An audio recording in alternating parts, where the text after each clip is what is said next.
So this morning we've got a fabulous presenter, Anu Bulusu. Thank you so much for being here. And tell us, what is Unicornish? All right.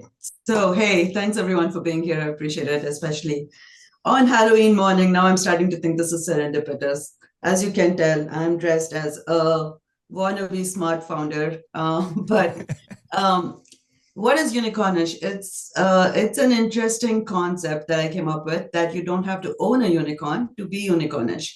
So you don't have to have a company with $1 billion valuation to start thinking and building a company like it's going to one day become a unicorn. And the genesis for this idea basically came from a lot of founders and a lot of business owners come and pitch to me, especially after the fantastic exit that I had with my previous company. Um, they want to know what it takes to build. They want tips and tricks and shortcuts on how to move forward and like take their idea to market and start to generate revenue and become profitable and all that fun stuff, right? So I have a few slides. I built a framework for this. And what I'm basically doing is so take a step back. This fall, I published a book. It did extremely well. And now, so next summer, I'm publishing my next book, and that's Unicornish. And so you guys are sort of my focus group today. I'm testing my material to see if this makes sense. I've tried it with more entry-level professionals, people who have just started to think about starting a business, stuff like that. And I'm really looking forward to presenting it to this kind of a professional audience with years of experience behind you guys, seasoned professionals. You've seen a bunch of things work, seen a bunch of things not work. And so I'm trying to see, does this idea have resonance across the board? So with that, is it okay if I bring up a few slides? I don't want to, it's not death by PowerPoint. It's just 4 slides, I promise. Please do. Please do. And then Visual aids are welcome here. cool, yeah, because not everybody likes to hear me drone on. But this is what it is. So quick about me. I worked at HP, Microsoft, Deloitte. I was a vice president at Deloitte for their US India offices. And I left because my husband and I decided we wanted to have more control over our life. And we didn't want to deal with a lot of the office politics anymore. We just wanted to have some freedom to serve our clients, to make a little bit of money, and we would have been okay if we had just pretty much matched our income and managed to live a lifestyle. But what we realized along the way is that, there's an X plus one factor to everything. You achieve X, you always want the next step, right? So before we knew it, Inri blew up. It became a pretty big partner for ServiceNow. We were a top 10 partner for 40 quarters in a row. We got acquired by Goldman Sachs recently, a couple of years ago. And then I launched L5. And in just a couple of years, it's already become a fairly dominant player in the ClickUp ecosystem. We've got about 500, 600 customers that actively work with us. So after all of that, what I've learned is I know a thing or two about business, and now I want to share it. So what is Unicornish? Can everyone see my screen? I don't know exactly what I'm presenting. Okay. You put it in slideshow mode. We see the green. Okay. Let me put it in a slideshow mode. There we go. Can you guys see it? Yep. Yeah. All right. Okay. So what I've learned is that people basically fall into one of 4 categories, right? They're either the builders that have a good understanding of the ecosystem they're in and they execute really strongly. So they play by the rules. Then there are achievers who tend to transform and master the playbook. There are scholars who are really good at understanding and interpreting and analyzing the game, but not necessarily at monetizing it. And then there are the unicornish people who really change the field. They think differently from everyone else.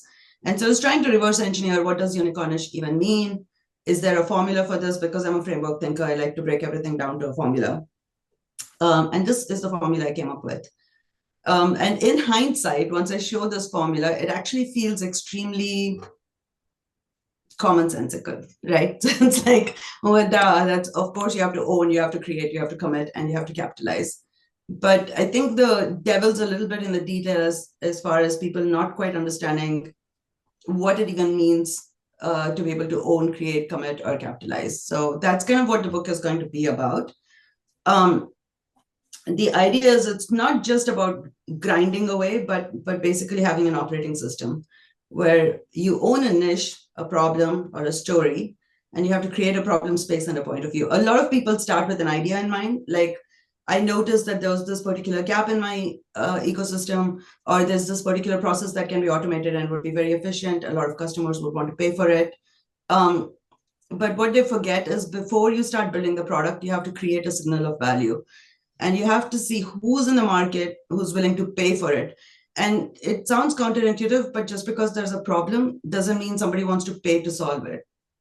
And that's I think the genesis of changing the field a little bit is you have to identify what is a problem enough that people would actually pay to solve that problem, either through a product or a service.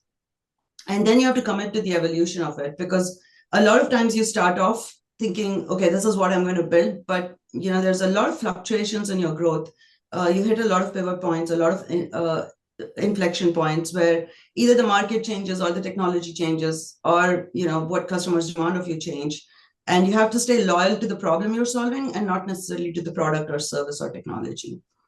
And then finally, I think what unicornish people do really well is they learn how to capitalize on momentum really well. So they know how to take every customer success story and parlay that into a conversation with new customers or unlock better opportunity. They know how to take customer trust and basically expand within customers. So you're not constantly land, hunt, but they know how to farm their existing customer base, even if they don't have a broad product base or a broad product to sell them. And then finally, they know how to build a reputation for the signal that they originally created. So they know how to codify what is working and compound it over time. So I've learned that basically the unicornish sequence in my mind is first create a signal, test the market, evolve the product or the service, and then you scale. And that's overall, I think, the game plan to changing the field. But I went through that really quickly on purpose because I didn't want to.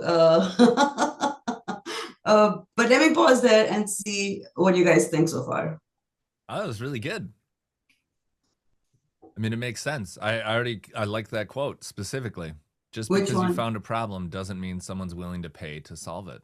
Yep. That is so true. Yeah. And you're creating clarity where there isn't always some, like go to market strategy, like thinking about need and creation. And then I like kind of what you were saying at the end there. You have to dedicate yourself to the problem. 100%. Yeah. A lot of times people will say, if only I had $2 million in capital, I can unlock this $100 billion in total addressable market. But because I don't have the 2 million, I can't give up my day job. And I'm like, no, you don't have a $100 billion idea. You would totally give up your day job if you had a $100 billion idea. So yeah, so the question is to align your signal to the market. How do you do that? But thoughts, you guys? I know that went by fast. I'm happy to pull back a slide back up and chat about it. I would love to hear like stories, right? Yeah. Of where companies have become unicornish, right? And what that looks like practically. Obviously, I'm sure there's more in the book, right? As you're going to navigate this. Yeah. But for me, I think I don't aspire to have my own thing and run my own business, right? Because I know I've seen it. I've seen what it takes to be successful, and I'm not willing to make that sacrifice for my family and for the time. And but I would love to know kind of like what does that look like in reality? Like for what kind of organization? Like, can you give an example? Like, here's an organization that's doing this, right? They're not a unicorn, but unicornish. And the stories behind that. I'd love to hear some of that. Yeah, for sure. I mean, in the book, I have quite a few case studies that I'm covering, but I'll give you a quick one. And I never worked at Netflix, right? But from everything I've read about Netflix, it's the example of, it is a unicorn, but it started with unicornish thinking way before it became a unicorn. So if you guys were around in the Blockbuster days where you have to go, get a video at a Blockbuster store, the whole idea that Netflix came up with is that you no longer have to go to a store, you just sign on to the subscription service. We'll mail CDs to you. You watch the movie and then, you return it and then you get the next one in your list or queue or whatever. But they were very smart to pivot even when their business model was actually working, right? They had pretty much driven Blockbuster out of business, but they decided this isn't going to sustain. At some point, streaming is going to become the future, and they invested in streaming. And when they started producing their own content, everybody thought they were crazy, right? When they started, producing House of Cards and shows like that, everybody thought they were crazy. But they said, nope, this is the future, and this is, we'll cannibalize our core business because we believe in customer entertainment, right? They didn't think they were in the business of sharing videos with customers. They believed they were in the business of customer entertainment. And I thought that was pretty interesting. That's a very unicornish way to think, right? Where you're not so bound to your technology that you developed or your product or your service. You're actually bound to the mission. The mission is customer entertainment. So if the customer is evolving, then my service needs to evolve.